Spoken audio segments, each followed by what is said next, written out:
Hi everyone, welcome to EduTap and your 10 minutes a day series for JAIIB examination. आज हम start करने वाले हैं further with a topic that is types of lease के बारे में हम स्टडी करेंगे कितने टाइप्स की लीज होती है एंड इसके regarding if you want to check कि कौन से क्वेश्चंस एग्जाम में आए हैं पर्टिकुलरली लीज को लेके so you can check the PYQs. वो आपके लिए बहुत बेनिफिशियल रहेंगे। बहुत सारे टॉपिक्स आपको पता चलेंगे जो इंपॉर्टेंट है या फिर पास्ट एग्जाम में जो रिपीट हो रहे हैं that would be helpful for you. और उससे आपको पैटर्न भी पता चलेगा एग्जाम में क्या पैटर्न आते हैं, किस तरह के क्वेश्चन फ्रेम होते हैं, कितनी केस स्टडीज आती है दैट यू कैन डेफिनेटली सी। और उसका लिंक आपको डिस्क्रिप्शन में मिलेगा, यू कैन चेक फ्रीली, आप उसको असेस कर पाओगे एंड बहुत सारे अटेम्प्ट्स के पीवाईक्यूज आपको वहां पर मिल जाएंगे। Let us start with a topic जहां पर हम टाइप्स ऑफ लीज पे देखेंगे। अब लीज के बारे में हमने स्टडी किया था दैट लीज क्या है, जब दो पार्टीज आपस में कॉन्ट्रैक्ट करती है, एक एग्रीमेंट करती है। मुझे कोई एसेट खरीदनी थी बट वो मुझे नहीं खरीदनी है। अब मैं उसको क्या करने वाला हूँ, लीज पे लेने वाला हूँ, रेंटल पे कर दूंगा। That would be beneficial for both the parties. तो एक लेसर होगा, एक लेसी होगा, जिसकी एसेट जो ओनर होगा that would be lesser and जिसके पास एसेट जाने वाली है दैट वुड बी लेस। अब यहाँ पर जो हम टाइप्स ऑफ लीज की बात करते हैं, एक पॉइंट जो हमारा यहाँ पे निकल सकता है कि कितनी टाइप्स ऑफ लीज हो सकती है। जब हम बात करते हैं लीज की, अगर वो कैसे बाइफरकेट हो सकते हैं, जैसे अगर दोनों पार्टीज इंडिया के अंदर है तो that could be type of lease. अगर एक पार्टी बाहर से बिलोंग करती है, it is not from India, domicile India का नहीं है, तो वो एक अलग टाइप ऑफ लीज हो जाएगा।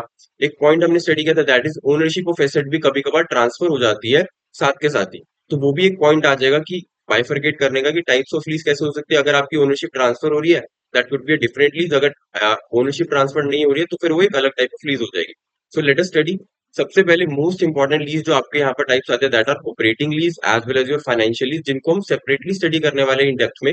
बट अभी हम कुछ बेसिक टॉपिक्स देखने वाले हैं जहां पर सबसे पहले we get sales and lease back. अब वर्ड्स को समझने सबसे पहले that is cell.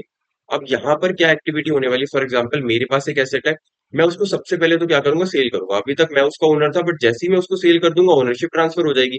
For example we can take A and B.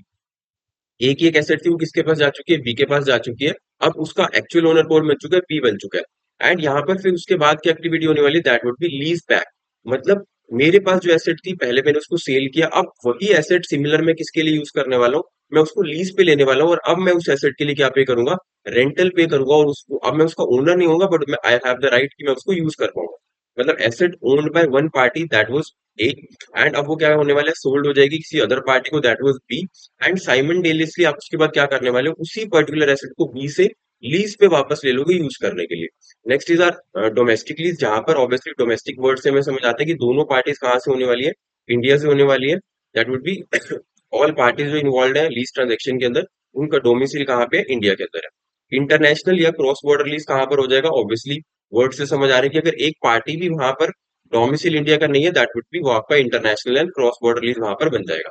If any party is not domiciled in India it is called an international या फिर cross border lease. Next is very simple that is direct lease, यहाँ पर हम देखने वाले हैं। For example अब कोई भी पर्पज हो सकता है लीज के लिए, मेरे पास कोई एसेट पहले से थी बट अगर यहाँ पर मैं उस एसेट को स्पेसिफिकली परचेज ही किस लिए कर रहा हूँ, बिकॉज मेरा पर्पज ही क्या है कि मैं उसको लीज पे देने वाला हूँ। अब नॉर्मली तो क्या होता है कि आपको एसेट अपने लिए यूज कर रहे हो तो या फिर आपको उसकी जरूरत नहीं है, तब आप उसको लीज पे प्रोवाइड कर देते हो। बट यहाँ पर अगर आपका main motive intention behind buying that asset is कि मैं उसको लीज पे ही देने वाला हूँ, मतलब जो लेसर है जो ओनर है उस एसेट का, यूज द एक्सिस्टिंग एसेट या फिर उसको परचेज कर रहा है डायरेक्टली किस पर्पज के लिए, कि मुझे उसको लीज ही करना है किसको, लेसी को, ताकि रेंटल उस पे मैं अर्न कर सकूं। Next would be leverage lease. Leverage जहां पर भी आता है इट रिप्रेजेंट कि लोन का कंपोनेंट यहाँ पर होने वाला है। मींस अगर मैं कोई एसेट यहाँ पर लीज पे देने वाला हूँ, अब वो एसेट सबसे पहले तो मुझे परचेज करनी पड़ेगी। उस एसेट को परचेज करने के लिए अगर मैं बैंक के पास जाता हूँ, पहले लोन लेता हूँ, कोई भी एसेट एक्टिविटी होती है तो वो क्या बन जाएगी, यहाँ पर लेवरेज लीज के टाइप में आ जाएगी। मींस लेसर क्या करेगा, सबसे पहले बोरो करेगा money to purchase that asset. Obviously वहां पर उसके पास अगर पेमेंट करने के लिए नहीं है दैट वाई वो क्या कर रहा है, वहां पर बोरो कर रहा है। और यहाँ पर लोन का एक टाइप आ जाएगा, उससे आप एसेट को परचेज कर रहे हो एंड देन आप उसको क्या कर रहे हो, लीज कर रहे हो। So it would be coming under the leverage lease. अब हम यहाँ पर दोनों पर्टिकुलर टाइप देखने वाले that are operating and financial lease. तो सबसे पहले फाइनेंशियल लीज वेरी इंपॉर्टेंट, जिसको हम capital lease as well as sales lease भी बोलते हैं। किस एएस के अंडर ये आती है, दैट इज इंड एस 116 के अंडर ये कवर होती है। Main definition is lease is classified as financial lease, जहां पर आपका क्या हो जाएगा, ट्रांसफर हो जाएगा ऑल रिस्क एंड रिवार्ड। अब यहाँ पर transfer of risk and reward कैसे आता है, मीन्स आप जब एसेट को सेल कर रहे हो या फिर फॉर एग्जाम्पल लीज पे प्रोवाइड कर रहे हो, तो लीज पे प्रोवाइड करने के टाइम पे ही आपका जो एसेट है वो किसके पास चला जाएगा, लेसी के पास चला जाएगा। और उससे रिलेटेड जो भी रिस्क है, जो भी रिवॉर्ड होने वाले हैं, उस एसेट में कोई चेंजेस आ रहे हैं, वो आगे जाके महंगी बिकने वाली है या फिर अगर वो खराब हो जाती है, तो वो सारे जो रिस्क और रिवॉर्ड है वो कौन उठाएगा? लेसी ही उठाएगा। मीन्स ओनरशिप आपकी उसी टाइम पे क्या हो जाएगी? ट्रांसफर हो जाएगी। सो here you can see ownership क्या हो जाएगी लीज एसेट की? वो ट्रांसफर हो जाएगी लेसी को on the completion of lease period जैसे ही कवर होगा। और रिस्क एंड रिवार्ड भी साथ के साथ क्या हो जाएंगे? ट्रांसफर हो जाएंगे सब्सटेंशियली। जो भी आपके रिस्क एंड रिवार्ड है वो ट्रांसफर हो जाएंगे, सारे किसको उठाने पड़ेंगे? लेसी को उठाने पड़ेंगे। और रियल इंटेंशन क्या है उस लीज एसेट का? कि मेजर पार्ट, फॉर एग्जाम्पल अगर एक कार की बात करते हैं, वो लीज पे दी जाने वाली है, अब उसकी जो लाइफ है दैट इज 10 ईयर्स, बस 10 ईयर्स तक वो एसेट चलेगी। बट यहाँ पर जब हम फाइनेंशियल लीज की बात करेंगे तो उसका जो लीज पीरियड होगा, लीज पीरियड मीन्स कि कितने टाइम के लिए आपको लीज पे देने वाले हो, वो होगा फॉर एग्जाम्पल 9 ईयर्स। अब मोस्टली उस एसेट को यूज ही कौन करने वाला है? लेसी। तो इसलिए यहाँ पर ये क्या बन जाता है? टाइप बन जाता है ऑफ आर फाइनेंशियल लीज। अब और कुछ कैरेक्टरिस्टिक्स जो आपको आइडेंटिफाई कराएंगे एग्जाम में कि ये फाइनेंशियल लीज है या फिर ऑपरेटिंग लीज है। तो ओनरशिप क्या हो जाएगी? ट्रांसफर हो जाएगी किसको? लेसी को। फर्स्ट पॉइंट जो हमने ऑलरेडी स्टडी किया। ऑप्शन है किसके पास? लेसी के पास, कि वो लास्ट में परचेज कर पाएगा उस एसेट को एट अ प्राइस जो ऑब्वियसली क्या होगा? फेयर वैल्यू से लोअर होगा, बिकॉज मोस्टली रेंटल भी पे किया है लेसी ने, एंड वो उसको क्या कर रहा है? लास्ट में परचेज भी करने वाला है। जो लीज टर्म होने वाला है वो मेजर पार्ट होगा किसका? इकोनॉमिक लाइफ का। फॉर एग्जाम्पल 10 ईयर्स की अगर लाइफ है तो 9 ईयर्स उसको यूज कौन करने वाला है? लेसी ही यूज करने वाला है। द लीज्ड एसेट क्या होगी? एक स्पेशलाइज नेचर की होगी। अब आप खुद सोच के देखो, अगर मैं एक एसेट परचेज कर रहा हूँ और मैं लीज पे देने वाला हूँ, तो मैं उसी एसेट को परचेज करूंगा या लीज पे देना चाहूंगा जो स्पेसिफिक नेचर की होगी। फॉर एग्जाम्पल लेसी को कोई एसेट चाहिए, अब उसके पास अगर वो एसेट नहीं है, तो मैं उस एसेट को स्पेसिफिकली बनवाऊंगा, उसको लीज पे दूंगा। और तभी यहाँ पर जो मेजर आपका जो टाइम पीरियड है वो कवर होता है। वो किसके पास रहती है? एसेट लेसी के पास ही रहती है, बिकॉज वो स्पेसिफिक नेचर उसको चाहिए था। Next, the Lesi has the right कि वो कैंसिल भी कर सकता है लीज को, बट ऑब्वियसली यहाँ पर फिर क्या होगा?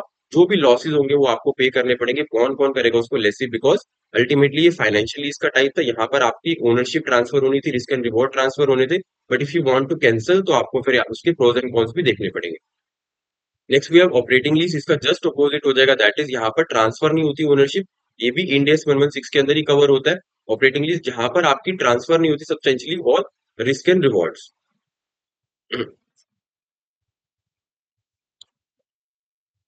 सो द लीज टर्म यहाँ पर क्या हो जाएगा? सब्सटेंशियली लेस देन हो जाएगा of the economic part of the life, and right होगा आपके पास कि आप कैंसिल कर पाओ लीज को without any substantial penalties. And कुछ और characteristics which are operating lease क्या होगी अदर देन फाइनेंस लीज है? डिपेंड करती है on the substance of the transaction rather than form. जहां पर हमने ये बात करी कि ओनरशिप कभी भी ट्रांसफर नहीं होगी। इसके अंदर दो टाइप्स और आते हैं दैट आर वेरी इंपॉर्टेंट, जो आपका वेट लीज है एंड ड्राई लीज है। इसके बेसिस पे आप कैसे क्लासीफाई कर पाओगे? आपको यहाँ पर जस्ट ये चेक करना है कि जो एक्सपेंसेस है, फॉर एग्जांपल इंश्योरेंस के रिगार्डिंग, मैन्युफैक्चरिंग के रिगार्डिंग, वो कौन कर रहा है? दो पार्टीज आपके पास है, first one is lessor and second one is lessee. अगर आपका लेसर ही सारे एक्सपेंसेस कर रहा है, नो हाउ से related related services, insurance, manufacturing, तो वो किसका टाइप हो जाएगा? वेट लीज का। बट अगर लेसी वो रिस्पॉन्सिबिलिटी ले रहा है then it would be termed as आपका ड्राई लीज के अंदर वो कवर होगा। So this was all about जो हमने लीज के टाइप्स को स्टडी किया। If you want any guidance you can visit EduTap's website, जहां पर आपको बहुत सारे कोर्सेज मिलेंगे, and you can go for that जो भी आपको लगता है कि that one is beneficial for you. Let me just show you कि कौन कौन से कोर्सेज आपके लिए अवेलेबल है। You can click on the JAIIB courses.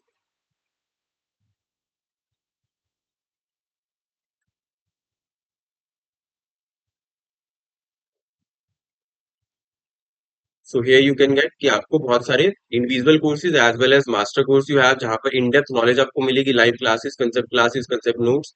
And here we have also currently जो रनिंग बैच है that is for live crash course, जिसमें 60 क्लासेस के अंदर आपके सभी कंपोनेंट्स पूरे होने वाले हैं, I and F S, AFM, PPB and RBWM. इसकी लाइव क्लासेस होंगी और आपको उनकी रिकॉर्डिंग्स भी मिलेंगी if you can not watch the particular live classes at that particular time. Solved PYQs रहेंगे, फुल एंड मॉक टेस्ट रहेंगे। So you can very well prepare for your examination. अभी time है, but you know कि latest stage पे आपको उतना time नहीं मिल पाता, तो अभी से अगर आप वो टाइम इन्वेस्ट करोगे then you can surely increase your chances कि आप एग्जाम को क्लियर कर पाओ। तो दिस वाज ऑल अबाउट जो हमने टाइप्स ऑफ लीजेस को देखा। Thank you so much.